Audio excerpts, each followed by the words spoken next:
So I guess moving on, then I would love to know what you're up to right now, and are you still working in the solar energy space, and what's happening with you? Yeah. So after my time in solar, I was briefly working in green hydrogen, green ammonia, understanding how it makes sense for countries, especially countries like India, where green hydrogen needs two important things. One is a renewable energy source, and one is water. Mm-hmm. So I feel both the things are available in India. Yeah. Uh, Solar energy abundantly available for other electrolyzers.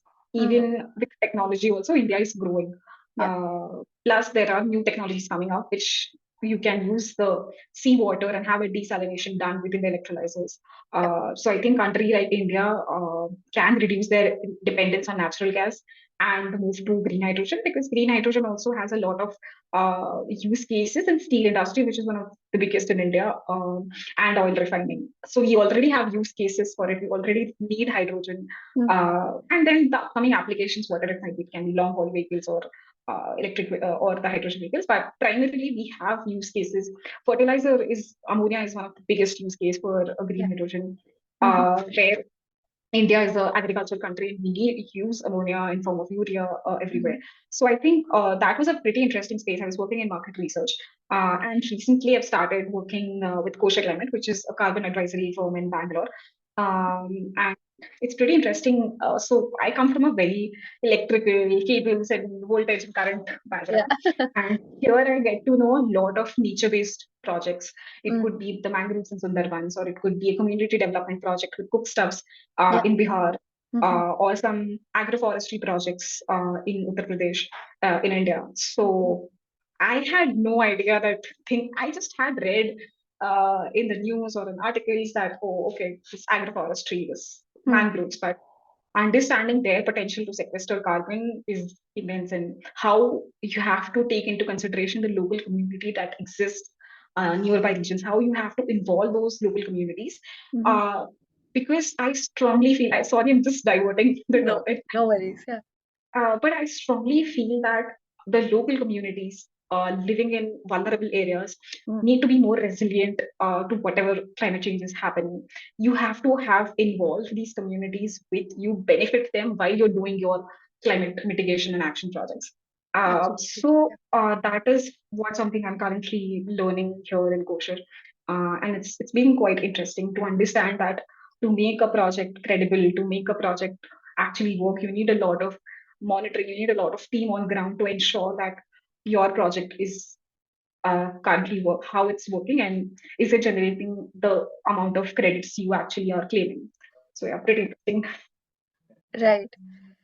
Oh man, that's such an exciting thing to hear because I have read about carbon credits quite a bit. Have a very vague understanding of how it works. I by no means would I call myself an expert with respect to carbon credits, but it's so nice to hear that there are so many different avenues that you and your or the firm that you're working with is exploring, and you get to be a part of those projects. So it's great. And like you mentioned, community resilience, the local community resilience is really really important. So that is also being addressed. So that's great to know. And just to add on, I guess a little bit of information about myself. Also, I did have a very brief sort of time with green hydrogen as well myself. Oh yes, Uh, oh yes, correct, correct. I I did, remember. yeah. So I did myself work with uh, I mean, for a short duration, I would say, for a firm way that manufactures PEM electrolyzers, and I was sort of involved with again similar concepts around market research and trying to see how we can sort of leverage the infrastructure that's available in India and sort of promote green hydrogen um, manufacturing through the PEM electrolyzers. So that was one part of the experience. The second part was when I was at EY working as a consultant for a bit. Again, market research and all that. So it's um, it's good to see the similarities in our journeys. I hope I get to get work Yes, with like a carbon credits firm next, so we have like a carbon copy of yes, our definitely. experiences. I'm very sure. That's so. Thank you for walking me through your professional life. I'm sure there will be people reaching out to you on LinkedIn. I'll add your LinkedIn right below Definitely, in the definitely. description box. And so, apart from your professional journey, what has your relationship with sustainability been like? About personal journey, I would say it's tricky. I don't want to discourage anyone, but it's very tricky. I would definitely say go with the easiest thing. I went with the easiest stuff I could. I just carried my own water bottle. I just carried my own, a produce bag or a jute bag or something always in my bag. I always have a small cloth bag. So anything I buy, I ensure that I keep it in that bag and not take a additional paper bag, even a paper bag or a plastic bag, anything. And uh, see, it's tricky. You can't go all in all sustainability, all in all zero waste. Mm, As we do with we have the relationship with your food is a very this very similar relationship with going zero waste or living sustainable lifestyle. You can't do everything all at once. You can't go on a complete no carbs diet and go gym and do yoga everything all at once. You can't do that. It's impossible. Or if you do it, you will do it for first 10 days probably, and then you like no, you will go all in all of your pizza. mm, So it's similar with your sustainable journey. What I felt is what I'm most comfortable with, and it is convenient for me because every one of us live very different lifestyles. All of us are busy. It's very difficult to make your own body butter and use it. You have to go with the store bought ones.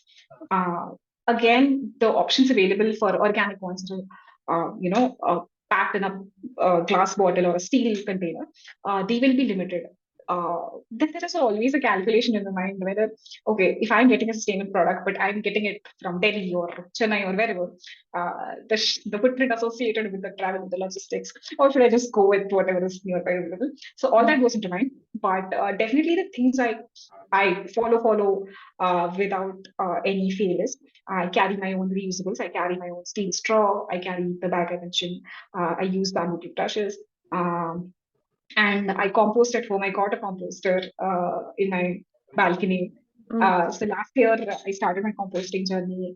Initially, I tried with the homemade ones, but it didn't work out. So I like let's not complicate this. I don't want to get demotivated, and I got a composter. It's stack on, so it occupies very less space.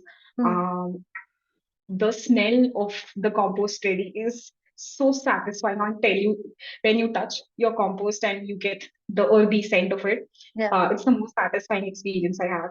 Mm, And in Bangalore, we are quite blessed to have some good waste management companies where you can just collect your dry waste. It could be Tetra packs, it could be clean packets from your groceries, or even your clean food containers, the pet bottles, mhm, pet containers. So you can collect them all. Either you can, dump, or you can send it by courier to them, or you can just drop it off. Then some even collect it. mm, So that way, I find Bangalore has a quite good infrastructure in terms of waste management. mm, Even the community here, we have a community of zero waste enthusiasts. We meet once in a while, and it's a very welcoming community because nobody shames for using something. mm. You might use a store-bought shampoo or something because it's your personal requirement. Your Yeah. hair needs that. You can't just ask everyone to start using soap, not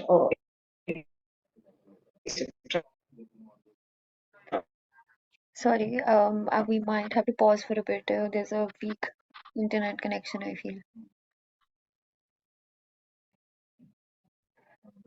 Hello. अभी ठीक है? अभी ठीक है? Yeah, it shows that my Are you able to internet hear me? connection. I'm able to hear you. Okay. Um, right.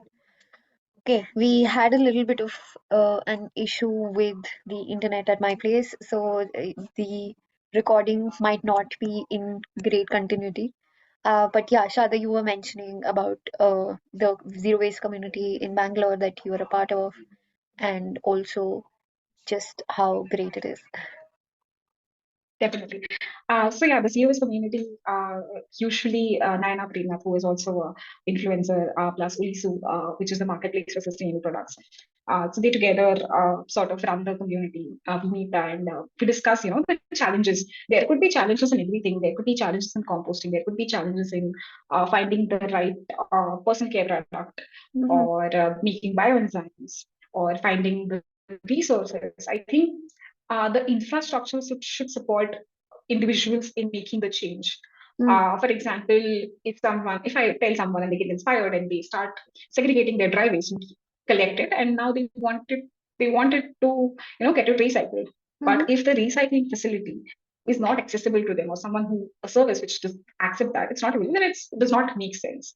Yeah. So I think infrastructure makes a very important role. It could be anywhere, just simple as transportation. Mm-hmm. So Bangalore does have metros, but it's not as efficient as the Delhi ones. Right. Delhi has a great connectivity in terms of metro. So in Yeah. Bangalore, even if I want to travel by metro, it's not always possible because connectivity is limited. Mm-hmm. Uh, or if I want to in Bangalore, I would say the bicycle ones you can still think of in some areas where you can ride a bicycle. Yeah. But then the entire shift moves towards the entire focus moves towards getting a cab or a Mm-hmm. auto rickshaw because even the buses are limited in number. Mm-hmm. So infrastructure plays a very important role when you try to live a sustainable lifestyle. Yeah. So yeah, these are the few things I try to do whenever I could possibly take the metro, take the public transport, or even carpool, Yeah. do composting, recycle my waste, and just talk about it whenever possible. So Mm. I don't force anyone to use it, but just subtle hints. I kept my bamboo tissue box in my office. Mm. Just people would ask it what it is. I just Mm. use my steel straw in my office. Just Mm. people should ask it. I carry a collapsible container with me for chai or coffee. So just someone ask it. Even if two people ask about it and they tell one more person and some or the other person gets it, Yeah. it would be a success for me. Yeah. So I think more than telling, when you start doing things and people just see you doing those things, they get more inspired. It's like kids learning, right? Kids learn from their parents doing things. Humans are also the same. Every adults are also the same. We just look at it, and that's how the influencing thing works. Yeah. We look at some things and we get inspired to do it. Mm-hmm. So small things I try to do, and hopefully it should work. That's so refreshing to hear that an influencer talking about not wanting to influence people. I call you an influencer because even if you don't have like a social media presence with respect to this particular thing, like me, you're still trying to propagate the messages that an influencer like me is trying to propagate as well. So that's so cool. And I have tried my hand at composting as well while I was in Dubai, and it didn't go very well just because I didn't have those I didn't have the correct apparatus for it, and I Yeah, was I was making do with home made composters or whatever. So yeah, so I kind of see a lot of similarity there as well. But I'm glad that you were able to buy a tall compost. I think it's from the Daily Dump compost, if I'm not yes, the daily done. yeah, Yes, and they were also featured on Shark Tank, yeah, which was yeah, it was so refreshing that a brand like this, a sustainable brand like this, is on national TV, yeah. and they had so many inquiries and purchases after that. So it was so refreshing. Mm, super cool. And yeah, a lot of similarities again in our experiences, and I guess that's the reason why we became friends in the first place. So thank you for being on this video, agreeing to spend time recording this. I really appreciate it, Sharda.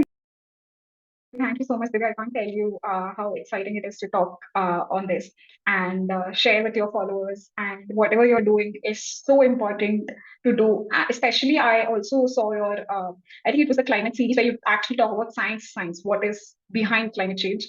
That is very interesting because I think ultimately everything trickles to the actual science, everything trickles to numbers. Mm-hmm. And it's very important for us to get educated. And that's how we make choices, right? We have to make informed choices. Yeah. So even in the interviews I saw, they're very interesting. The previous interview I saw. Mm-hmm. So please keep doing the work that you're doing. I would love to share this video with my network, whatever possible, and amplify the message. Mm-hmm. And just individual. I always say that individual actions can make a lot of difference. For sure. So yeah, thank you so much for having. It was a great pleasure talking to you. Of course. I mean, I don't even know where to get started really. But thank you so much for your kind words, Sharda. It means a lot. It's because of support from people like you that keeps me going and keeps me motivated to try and create more content surrounding topics related to sustainability and environmentalism in general. So yeah, thank you. I hope you have a great day, and I hope we Yeah, get to shoot another video again. for sure, definitely.